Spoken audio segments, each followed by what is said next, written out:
Hi everyone, welcome back to the Rich Medley. My name is Coco. Today on the channel I'm getting a bit more personal with my Little Friendship series, and I'm sharing about a few times that really good friends offended me.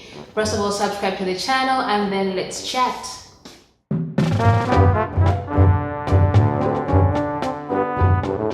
So it's my first story time on my channel, which I'm really excited about.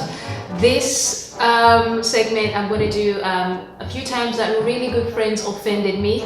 So these are real life stories, real life events that happened to me, because I feel like the biggest deal breaker in friendships at the moment is offenses. People say stuff to us that we just will not let go of, and then we let go of the entire friendship because, you know, something that someone said rubbed us the wrong way. So I'm going to share a few times that really good friends offended me and why I chose to get over these offenses.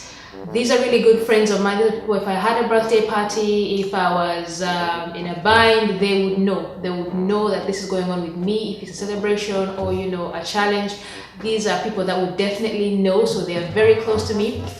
But things haven't always been great, and I've had to sometimes overcome things that they've said to me, and I'm just going to share a few of them today on the channel. So I'm going to start with the first one. Being in a church setting, church scene. So let me paint the picture for you. So I went to church one evening, and I was seated in church. I arrived at 6 p.m. to the praise and worship, and at 6:30 they begin to collect the offering. And I was sitting there, you know, minding my own business, waiting for the next part of the church service to begin. And a really good friend of mine, who I know really well, came to me and said to me, you know, we're really short on ushers to help us collect the offering. Would you mind helping us? That wasn't a problem, you know, if you're short on hands, I don't mind. So I came forward, they gave me the bucket, I helped collect the offering. Now they required 4 people for a seamless operation, but they only had 3 ushers. So I came in as the 4th hand to help collect the offering. So after I collect the offering, we were at the back now putting the buckets together, and what happens is the buckets come together and then they go forward for the pastor or the person leading the service to pray over. So as we put the buckets together, they hand the bucket to me and they say, would you mind taking this bucket to the front for the pastor to pray over the offering? And I said, no, that's not what I signed up for. You asked me to come here to help you collect the offering because you were short of hands, and now you've done that, and now there's 3 of you here who are actually ushers who can take the bucket to the front and have it prayed for, but I don't want to take the bucket to the front. So I wasn't comfortable going to the front to take the bucket over for it to be prayed for, and I said, you guys, nope, I'm not comfortable, maybe next time. That's what I said. I said, maybe next time. Now the person who asked me to come forward and collect the offering, my other good friend, was like, okay, that's fine. But the 3rd person was like, well, that's not what God says to you when you go to pray, when you say your prayers. I thought to myself, who do you think you are? If you check your list of volunteers, you will see that my name is not there. Now I know where the volunteers signed up, and I did not sign up with good reason. So you can't be here, you know, making snide remarks about, you know, what I say to God and what God says to me in my prayers. You know, are you an angel? Are you a cherubim? Like, how do you know what God is even saying to me? The comment rubbed me so wrong, you guys. I was just so irked. I know where the usher signed up. Did you see my name there? No, you did not. So don't be here telling me about, you know, is that what God says to you? Does God say to you next time when you come to pray? You don't know what happens in my prayer sessions with God. It's not for you to decide that. It's not for you to force me to do something I don't feel comfortable doing. Interestingly, the Lord had done a work in me by then. I reminded myself that we are in the house of God. This is not the atmosphere to bring in any type of bitter root. You know, calm yourself and go back to your service, relax, don't even check anyone, don't, you know, just relax. So it must have been a very good service, because I didn't even tell my other friend who asked me to come and help that, you know, this person has rubbed me the wrong way, has offended me. I just let the whole entire thing go. Interestingly, this person has gone on to become a very good friend. They have a very beautiful heart, a very good and giving heart and a kind heart. And if I would have judged her by that comment, I would have never had the opportunity to go on and get to know her as an entirety, as who she is as a person. And I had to let that one go, and I'm so glad that I did. So sometimes, you know, we prejudge people by just, you know, the first 5 minutes that we've known them. And I think that sometimes we need to give people a second and a third chance to really tell us who they are.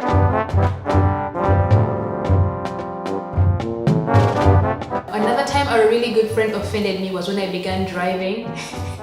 This is a very interesting one, guys. I don't remember where we were going, but I went to pick her up and we were driving and I realized, oh, I need to get gas. So I said, you know, I need to pop over to a petrol station and get gas. And she says to me, oh, Coco, every time I'm in your car, you never have any gas in your car. Who do you think you are? The last time I checked, you don't have any gas either. Because guess what? You are in the passenger side of this car. You have no car. You don't have any gas either. Are you trying to imply that my car is always running on empty? Are you trying to imply that I can't afford to have the car? That's an unnecessary comment, and I thought to myself, I need to check this chick. Maybe I need to just pull over to the side and, you know, let her get out and kick her to the curb and remind her that, listen, boo, you don't have any gas either. What you have is legs. Maybe you need to get to stepping. But I thought to myself, at the end of the day, I've just graduated from my sidewalk situation to a lane. And I'm just gonna stay in this mindset. I'm happy, I'm now driving, I'm cruising. So what I caught it, but the new me, let it go. It was just, you know, a light-hearted comment. Let's get this gas and let's keep pushing.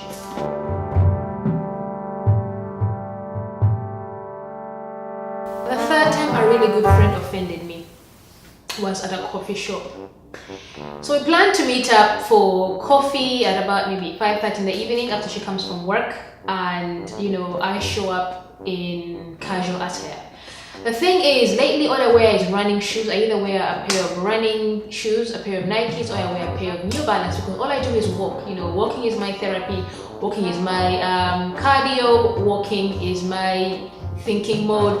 I just walk all the time. Like I walk 3 times a day. I really walk. So I'm dressed to walk, I'm dressed for outdoors, so I'm always looking casual.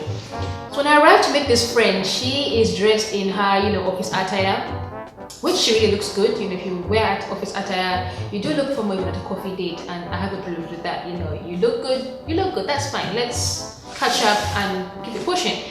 So I arrived to meet her and she's like, oh, why do you look so casual? Why are you always in sneakers? She continued making a comment that, you know, can't you look a bit more put together? Can't you, what was the comment that she made? You know, can't you look a bit more put together? Basically implying that, you know, I look lousy, I came to meet her in a lousy mode. Now I testify that the Lord has done a work in me. Had this been a Coco 5 years ago, I would have let her have it. Did you come here to drink my shoes in your coffee? Did you come here to meet Michelle Obama? Did I tell you I'm interviewing for a position with you in your life? No. So what does it matter how I come to meet you? If I come to meet you casual, I could be going to the gym, I could be on my way from the gym. Why does my casual, you know, look have anything to do with you? Like, how do you know what I did during the day? How do you know I'm not going to the gym? How do you know my job does not require me to be in a casual attire? How do you know I don't do heavy lifting for my job? How do you know? How do you know, dear friend? In your official attire, you don't know. So don't make comments about me having to put in an effort with my shoes, and how do you know I didn't even have a pair of, you know, heels in my bag? How do you know you don't? So keep your mouth shut. If this was me a few years ago, I would have let her have it. I would have said to her, listen, how I come to meet you has nothing to do with what I come to tell you when I come to meet you. Kindly drink your coffee and keep it pushing. But no, this is actually a very good friend. We have a bit of history, and I know she doesn't mean harm by it. It did upset me, but I decided to let it go. Just let it go.